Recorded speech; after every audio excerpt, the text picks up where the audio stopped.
TNPSC நடந்தக்கூடிய group one எக்ஸாமினேஷனுக்கு நம்முடைய academy சார்பாக prelims and mains ரெண்டுக்குமே ஃப்ரீயாக டெஸ்ட் பேஜ் காண்டக்ட் பண்ணுறோம். பட் இருந்தாலுமே இப்போதைக்கு வந்து ப்ரிலிம்ஸ்க்கு மட்டும் நம்ம டெஸ்ட் பேஜ் வந்து காண்டக்ட் பண்ணிட்டு இருக்கோம். இந்த டெஸ்ட் பேஜை பொறுத்த மட்டும் ப்ரீவியஸாக நடந்த ஒரு 3 டெஸ்ட் வந்து நம்ம தமிழில் மட்டும்தான் காண்டக்ட் பண்ணோம். 4வது டெஸ்ட்டு பைலிங் மோடில் தமிழ் அண்ட் இங்கிலீஷ் ரெண்டுலையுமே வந்து காண்டக்ட் பண்ணோம். ஓகே, சேம் டைம் நிறைய ஸ்டூடெண்ட் வந்து கேட்ட விஷயம் என்ன அப்படின்னா, சார் குரூப் ஒன் எக்ஸாம் வந்து ரொம்ப கஷ்டமாக இருக்குமா? நான் வந்து உங்கள் கொஸ்டினை நான் பார்த்துட்டு இருக்கேன், அதே மாதிரி நான் ப்ரீவியஸ் கொஸ்டினை பார்த்தேன், ரொம்ப கிரிட்டிக்கலாக இருக்குது, ரொம்ப கஷ்டமாக இருக்குது, என்னால் முடியுமா அப்படிங்கிற மாதிரி தெரியல அப்படிங்கிற மாதிரி சொல்லியிருந்தீங்க. நீங்கள் ஒரு விஷயத்தை பார்க்கும்போது அது கஷ்டமாக மட்டும்தான் இருக்கும். ஆனால் அதில் நீங்கள் இறங்கி நல்லா ப்ராக்டிஸ் பண்ணுறீங்க அப்படின்னா ஈஸியாக இருக்கும். நீங்கள் ஃபஸ்ட்டு டைம் வந்து நம்ம 12th 11th 10th படிக்கும்போது அது படிக்கும்போது ரொம்ப கஷ்டமாக இருந்திருக்கும். ஆனால் அது டெய்லி நம்ம பண்ண ரொட்டீனாக நம்ம ப்ராக்டிஸ் பண்ணும்போது ஈஸியாக இருந்திருக்கும். அதே மாதிரி நம்ம 12th முடிச்சு நம்ம ஸ்கூலுக்கு போயிருப்போம், ஒரு பிஓ இல்லைனா ஒரு எம்பிபிஎஸோ ஒரு ஆர்ட்ஸ் அண்ட் சயின்ஸோ சம்திங் வேறு ஏதாவது போயிருந்தோம் அப்படின்னா போன ஒரு ஃபஸ்ட்டு ஒரு 3 மாதம் ஒரு மாதம் வந்து கஷ்டமாக இருந்திருக்கும். ஆனால் அதுக்கப்புறமா நம்ம ரெகுலராக ரொட்டீனாக அதை படிக்க ஈஸியாக நமக்கு வந்து இருந்திருக்கும். ஸோ அதே மாதிரி தான் டிஎன்பிசி குரூப் ஒன் எக்ஸாமினேஷன். நீங்கள் நல்லா ப்ரிப்ரேஷன் பண்ணுறீங்க, ப்ராக்டிஸ் பண்ணுறீங்க, படிச்சுக்கிட்டே இருக்கீங்க அப்படின்னா ரொம்ப ஈஸி. அதே மாதிரி இப்போ ரீசெண்ட் டைமில் ஒரு சில கான்ஃபரன்ஸ் எல்லாமே நான் அட்டன் பண்ணும்போது பார்த்த விஷயம் என்ன அப்படின்னா, நிறைய பெண்கள் அதே மாதிரி ஆண்கள் வந்து ஒரு சில இடத்துல மட்டும்தான் இருக்காங்க. பெண்களை பொறுத்த மட்டும் ஒரு ஐஏஎஸ் ஐபிஎஸ் அதே மாதிரி ஒரு DSP inspector SI SSI then head constable, இது போக டெப்டி கலெக்டர் கமிஷனர், இந்த மாதிரி நிறைய பெண்கள் வந்து நான் மீட் பண்ணியிருக்கேன். ஸோ இதில் வந்து என்ன தெரியுது அப்படின்னா, பெண்கள் எதுனாலுமே சாதிக்க முடியும். எப்போ அப்படின்னா முயற்சி பண்ணும்போது மட்டும் தான் சாதிக்க முடியும். அதை விட்டுட்டு என்னுடைய ஹஸ்பண்ட் வந்து சப்போர்ட் பண்ணல, பேரண்ட்ஸ் வந்து சப்போர்ட் பண்ணல, ஃப்ரெண்ட்ஸ் வந்து டிமோட்டிவேட் பண்ணுறாங்க, என்னால் முடியலை அப்படிங்கிற மாதிரி இருந்தீங்க அப்படின்னா இப்போ இல்லை, எப்போதுமே முடியாது. ஓகே, அதே மாதிரி மற்றவங்க நம்மளை சுற்றி இருக்கிறவங்க நம்மளை பற்றி பாசிட்டிவாக சொல்கிறத விட நெகட்டிவாக மட்டும்தான் சொல்லுவாங்க. அந்த டைமில் நம்ம பாசிட்டிவாக இருக்கணும். அதை விட்டுட்டு மற்றவங்க சொல்கிறதுக்காக நம்ம நெகட்டிவாக மாறிட்டோம் அப்படின்னா அது நெகட்டிவாக மட்டும்தான் இருப்போம். ஓகே, ஸோ பாயிண்ட் இஸ், நீங்கள் வந்து படிக்கணும்னு முடிவெடுத்துட்டீங்க அப்படின்னா படிச்சிங்கன்னா ஈஸியாக வந்து பாஸ் பண்ணிடலாம். அதே மாதிரி மேல் பாய்ஸை பொறுத்த மட்டும் நமக்கு ஒரு ஸ்டேஜுக்கு அப்புறமா வரக்கூடிய விஷயம் என்ன அப்படின்னா, இன்னும் வேலைக்கு போகலையா, எவ்வளோ வருஷம் படிச்சுட்டு இருப்ப. இது வந்து ஆண்கள் பெண்கள் 2 பேருக்குமே வந்து பொருந்தும். பட் ஆண்களை பொறுத்த மட்டும் நிறையா விஷயங்கள் வந்து இருக்குது. ஸோ அப்படி இருக்கும்போது ஆண்களை பொறுத்த மட்டும் நீங்கள் நல்லா ப்ரிப்பரேஷன் பண்ணுறீங்க, நல்லா எஃபர்ட் போடுறீங்க, அது கை நழுவி போகுது அப்படின்னா வேறொரு வடிவத்தில் நமக்கு அது வந்து கிடைக்கும். இப்போ ரீசெண்டாக வந்து எஸ்ஐ எக்ஸாம் வந்து கால்பர் வரல, அந்த எக்ஸாமை தூர விட்டுட்டு டிஎன்பிசி குரூப் ஒன் எக்ஸாமுக்கு வந்து படிச்சுட்டு இருக்காங்க. அதே மாதிரி குரூப் எக்ஸாமுக்கு குரூப் 4 எக்ஸாமுக்கு வந்து படிச்சுட்டு இருக்காங்க. ஸோ வாய்ப்பு அப்படின்னு பார்க்கும்போது நம்ம ப்ராப்பராக பயன்படுத்திக்கிட்டோம் அப்படின்னா எப்படி வேணால் நம்ம வந்து வேலைக்கு போகலாம். அதை விட்டுட்டு ஒன்றை மட்டும் நம்ம அந்த குதிரைக்கு கடிவாளம் கட்டின மாதிரி நேராக மட்டும் பார்த்துக்கிட்டு இருந்தோம் அப்படின்னா ஒன்றுமே பண்ண முடியாது. ஸோ யூனிஃபார்ம் போடணும் அப்படின்னு முடிவு எடுத்துட்டோம் அப்படின்னா எந்த யூனிஃபார்ம் வேணால் நம்ம போடலாம். அதாவது காக்கி யூனிஃபார்ம் பொறுத்த மட்டும் எஸ்ஏ மட்டும் யூனிஃபார்ம் கிடையாது.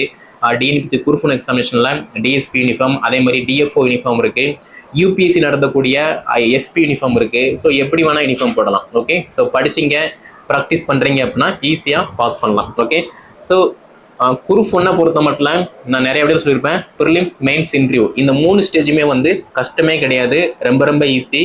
நீங்களே திங்க் பண்ணி பாருங்கள், குரூப் ஒன் எக்ஸாம் பாஸ் பண்ணி இப்போ போஸ்டிங்கில் இருக்கிறவங்க எல்லாருமே வந்து எங்கேருந்து வந்தாங்க? நம்மளே மாதிரி தான் படித்தாங்க, கஷ்டப்பட்டாங்க, ப்ராக்டிஸ் பண்ணாங்க, அப்படியே பாஸ் பண்ணி வேலைக்கு போனாங்க. ஆனால் அவங்க பண்ணின ஒரே விஷயம் வந்து அதை வந்து விட்டுறல, கன்சிஸ்டன்சியாக ஃபாலோ பண்ணாங்க. அந்த கன்சிஸ்டன்சி தான் நமக்குமே வந்து மஸ்ட் இம்பார்ட்டன்ஸ். அதே மாதிரி மற்றவங்க மேலே நம்பிக்கை வைக்காமல் நம்ம மேலே தன்னம்பிக்கையோடு வச்சு படித்தோம் அப்படின்னா ஈஸியாக வந்து பாஸ் பண்ணலாம். ஓகே, நெக்ஸ்ட் என்ன அப்படின்னா, ப்ரிலிம்ஸை பொறுத்த மட்டும் நிறைய பேர் கேட்கக்கூடிய விஷயம் என்ன அப்படின்னா, சார் அந்த அகாடமி புக்கு வாங்கி படிக்கட்டா, இந்த அகாடமி புக்கு வாங்கி படிக்கட்டா அப்படிங்கிற மாதிரி வந்து கேட்குங்க. பேசிக் என்னவோ ஃபஸ்ட்டு அதை ஃபாலோ பண்ணுங்கள்.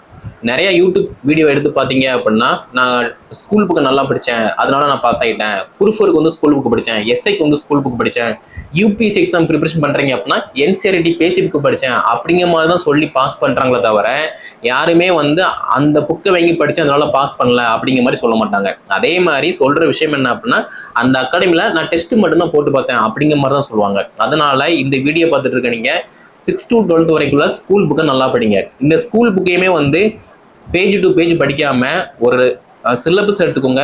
சிலபஸ்ல என்ன டாபிக் இருக்கோ அந்த டாபிக் சம்பந்தப்பட்ட லெசன் ஸ்கூல் புக்ல எங்க கவர் ஆகும் அதை வந்து ஃபோக்கஸ் பண்ணுங்க. ஓகேவா? அப்படி படிச்சீங்க அப்படின்னா ஈஸியா பாஸ் பண்ணலாம். அதை விட்டுட்டு ஒவ்வொரு பேஜை நீங்க படிச்சீங்க அப்படின்னா ஸ்கூல் புக் தான் லாஸ்ட் வரைக்கும் படிச்சுட்டு இருப்பீங்க.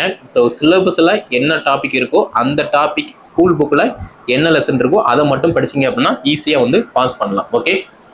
ஸோ மெயின்ஸை பொறுத்த மட்டும் அதே மாதிரி தான் ஸ்கூல் புக்கை நல்லா படிக்கணும். அது போக ஒரு சில ரெஃபரன்ஸ் புக் இருக்கு, நான் அதுவுமே வந்து உங்களுக்கு கொடுப்பேன். அதை நீங்க வந்து ஃபாலோ பண்ணா போதும். ஓகேவா? ஸோ இதுதான் வந்து ப்ரிலிம்ஸு மெயின்ஸு. இன்டர்வியூ பொறுத்த மட்டும் நீங்க இப்ப இருந்தே ரெடி ஆகணும். நீங்க படிச்சது படிக்காதது இப்போ டெய்லியில இப்போ தினசரி வாழ்க்கையில நம்மளை சுத்தி என்னென்ன ப்ராப்ளம் நடந்துட்டு இருக்கு, தமிழ்நாட்டுல என்னென்ன இஷ்யூ போயிட்டு இருக்கு, அதை எப்படி சால்வ் பண்றாங்க, என்னென்ன ஸ்கீம்ஸ் வருது அப்படிங்கிற மாதிரி நீங்க அப்டேட்டா இருந்தீங்க அப்படின்னா ஈஸியா இன்டர்வியூமே வந்து கிளியர் பண்ணிடலாம். இப்போ நீங்க சொல்லுங்க, குரூப் ஒன் வந்து ஈஸியா கஷ்டமா? ரொம்ப ரொம்ப ஈஸி. நீங்க படிச்சீங்க அப்படின்னா ஈஸி, படிக்கவே இல்லை அப்படின்னா கஷ்டம். அதனால புரிஞ்சுக்கோங்க, புரிஞ்சு படிச்சீங்க அப்படின்னா ஈஸி. ஓகே. நெக்ஸ்ட் நான் ஃபர்ஸ்டே சொன்ன மாதிரி கன்சிஸ்டன்சியா இருங்க. நான் ஒர்க்ல இருக்கேன், என்னால் படிக்க முடியல அப்படிங்கிற மாதிரி இல்லாம ஒர்க் இருந்தாலுமே தனியா டைம் ஸ்பெண்ட் பண்ணி படிச்சீங்க அப்படின்னா இன்னுமே பெட்டரா வந்து ஃபீல் பண்ணுவீங்க. நம்ம டெஸ்ட்டை பொறுத்த மட்டும் நிறைய டாக்டர் இருக்காங்க, படிச்சுட்டு இருக்காங்க. அதே மாதிரி எஸ்ஏ இப்போ ஒர்க் பண்ணிட்டு இருக்காங்க, அவங்களுமே படிச்சுட்டு இருக்காங்க. இது போக போலீஸு குரூப் 2ல ஒர்க் பண்ணிட்டு இருக்கவங்க, அதே மாதிரி குரூப் 4ல ஒர்க் பண்ணிட்டு இருக்கவங்க. இவங்க படிக்கணும்னு சொல்லி எந்த ஒரு இதுவுமே கிடையாது, ஆனா இன்ட்ரெஸ்டோட படிக்காங்க, டெஸ்ட் எல்லாமே சப்மிட் பண்றாங்க. ஸோ வேலையில இருக்கிறவங்க அவங்களே டெஸ்ட்டை வந்து கரெக்டாக சப்மிட் பண்ணும்போது நம்ம படிச்சுக்கிட்டு இருக்கோம், நம்ம ஏன் கரெக்டாக வந்து சப்மிட் பண்ண மாட்டோம்? இந்த கொஸ்டினை நீங்களே வந்து கேட்டுக்கோங்க. ஓகே. ஸோ என்னைக்குமே வந்து ஒரு விஷயத்தை நம்ம பண்ணணும் அப்படின்னா கடமைக்கு பண்ணாம ஒரு இன்ட்ரெஸ்டோட நம்ம பண்றோம் அப்படின்னா ஈஸியா அந்த விஷயம் வந்து நமக்கு வந்து கிடைக்கும். ஓகே. நீங்க டிஎஸ்பி டிசி பதவிக்கு ஆசைப்படுறீங்க அப்படின்னா கடமைக்குன்னு சொல்லி படிக்காம இன்ட்ரெஸ்டோட நீங்க படிச்சீங்க அப்படின்னா ஈஸியா அந்த பதவி வந்து கிடைக்கும். ஓகே. நெக்ஸ்ட் என்ன அப்படின்னா ஸ்கூல் புக் டெஸ்ட், அதே மாதிரி நம்முடைய டெலிகிராம் குரூப்ல டெய்லியுமே வந்து அந்த நியூ சிலபஸ் வைஸ் குயிஸ் எல்லாமே நம்ம வந்து போட்டுட்டு இருக்கோம். அது எல்லாமே வேணும் அப்படின்னா நம்ம டெலிகிராம் குரூப்ல நீங்க ஜாயின் பண்ணிக்கோங்க. ஓகேவா? ஸோ டிஎன்பிசி குரூப் 1 எக்ஸாமினேஷனை பொறுத்த மட்டும் ரொம்ப ரொம்ப ஈஸி.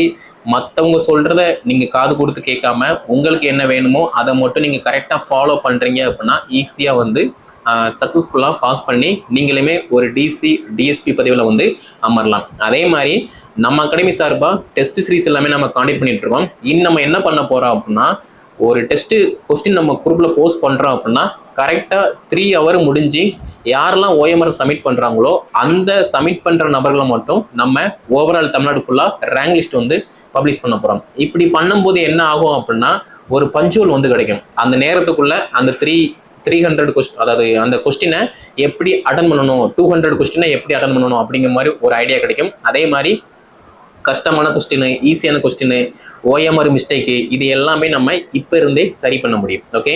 நீங்க ஒர்க் பண்ணிட்டு இருப்பீங்க, ஒர்க்ல இல்லாம வீட்டில் உட்காந்து ஃபுல் டைமா படிப்பீங்க, பார்ட் டைமா படிப்பீங்க. நீங்க எப்படி இருந்தாலுமே அந்த 3 hour முடிஞ்சு யாரெல்லாம் ஓஎம்ஆர் சப்மிட் பண்றாங்களோ அவங்க வந்து ஃபர்ஸ்ட் ரேங்க் லிஸ்ட் வந்து பப்ளிஷ் பண்ணுவோம், ஃபாலோ பண்ணிக்கலாம். இது போக ஒர்க் முடிஞ்சு அதுக்கப்புறமா யாரெல்லாம் சப்மிட் பண்றாங்களோ அவங்க எல்லாருக்குமே செகண்ட் ரேங்க் லிஸ்ட் வந்து சப்மிட் பண்ணுவோம். அதுல நீங்க என்ன ரேங்கோ அதை நீங்க பாத்துக்கலாம். ஏன்னா நம்ம டெஸ்ட் சீரீஸை ரெகுலரா இப்போ 4 டெஸ்ட் முடிஞ்சிருக்கு.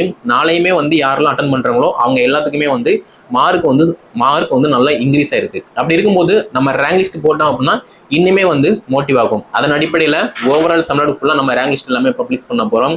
ஸோ இந்த வீடியோ பார்த்துட்டு கூடிய மாணவ மாணவிகள் நீங்க டெஸ்ட்டை கரெக்டாக ஃபாலோ பண்ணுங்க, ஓஎம்ஆர்ல மிஸ்டேக் வராம பார்த்துக்கோங்க, கொஸ்டின் பிளஸ் ஆன்சரை நல்லா கரெக்டா ரீட் பண்ணி உள்வாங்கி ஓஎம்ஆர்ல வந்து செட் பண்ணுங்க. ஓஎம்ஆர்ல செட் பண்ணும்போது கொஸ்டின் என்னவோ அந்த கொஸ்டினுக்கு நேராக கரெக்டாக வந்து செட் பண்ணுங்க, மேலே கீழே கரெக்டாக பார்த்து செட் பண்ணுங்க.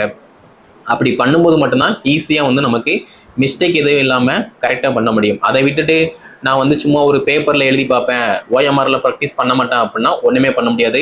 இப்போ இருந்தே நம்ம ப்ராக்டிஸ் பண்ணுறோம் அப்படின்னா ஆஃப்டர் நோட்டிஃபிகேஷன் வந்ததுக்கு அப்புறமா எந்த ஒரு தப்புமே இல்லாமல் ஓஎம்ஆரை நம்ம கரெக்டாக ஹேண்டில் பண்ண முடியும். அதை விட்டுட்டு நம்ம இப்போ நிறைய தப்பு பண்ணுறோம், ப்ராக்டிஸே பண்ணல அப்படின்னா ஓஎம்ஆரில் கண்டிப்பாக தப்பு நடக்கும். அப்படி தப்பு நடந்துச்சு அப்படின்னா அது வந்து ரொம்ப இதாக போயிடும். ஓகே.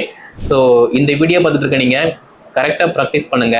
மற்றவங்க சொல்றத காது கொடுத்து கேட்காதீங்க. உங்க மேல நம்பிக்கை வச்சு படிங்க. உங்க மேல நம்பிக்கை வச்சு படிச்சா மட்டும்தான் ஈஸியா வந்து எக்ஸாம் கிளியர் பண்ண முடியும். ஓகே, ஸோ நெக்ஸ்ட் அடுத்தடுத்த வீடியோ தொகுப்புல எக்கனாமிக், ஜியாகிரபி, தமிழ்நாடு வளர்ச்சி நிர்வாகம், தமிழ்நாடு வரலாறு மரபு பண்பாடு, இந்த மாதிரி டாபிக் சம்மந்தப்பட்ட எல்லா டாபிக்குமே வந்து நம்ம ஒவ்வொன்றா வந்து பார்க்க போகிறோம். அது எல்லாமே வேணும் அப்படின்னா நம்முடைய யூடியூப் சேனல் நீங்கள் சப்ஸ்கிரைப் பண்ணிக்கோங்க.